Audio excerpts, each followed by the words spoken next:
Chapter 1. The Battleship Obsession, January 1939. Adolf Hitler approves Plan Z, a grandiose program to build a massive surface fleet. Hundreds of thousands of tons of high-grade steel, coal and labor are poured into massive capital ships, battleships like the Bismarck and Tirpitz, and the aircraft carrier Graf Zeppelin. But this classical fleet doctrine ignored Germany's geographical reality. By spreading resources thin, Germany began World War II with only 26 ocean-going U-boats.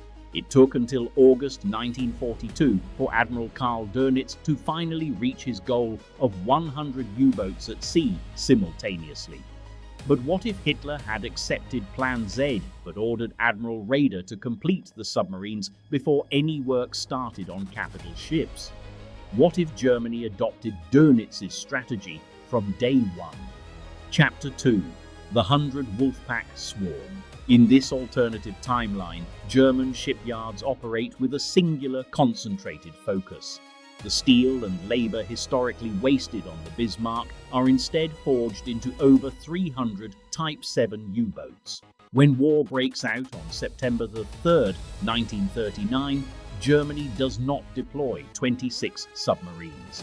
Instead, Donitz unleashes over 150 long-range U-boats into the Atlantic trade lanes from the very first hour.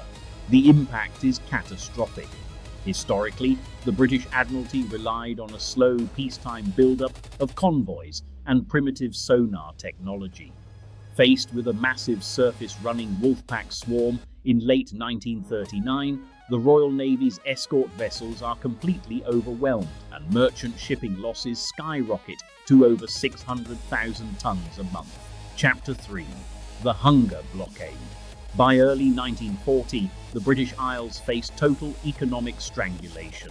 Britain's vital imports of food, oil and raw materials collapsed by over 60%. The country's strategic petroleum reserves dwindled to less than 3 weeks, forcing the Royal Navy to restrict its patrols to coastal waters. On the civilian front, extreme near-starvation rationing is introduced almost immediately. Industrial hubs like Birmingham and Manchester run dry of raw materials, halting the production of aircraft and artillery. The ports of Liverpool and London become silent, rusting graveyards. Without fuel, the Royal Air Force cannot fly, and the Royal Navy is starved of the oil needed to power its grand battleships. Chapter 4. The Fall of the Lifeline.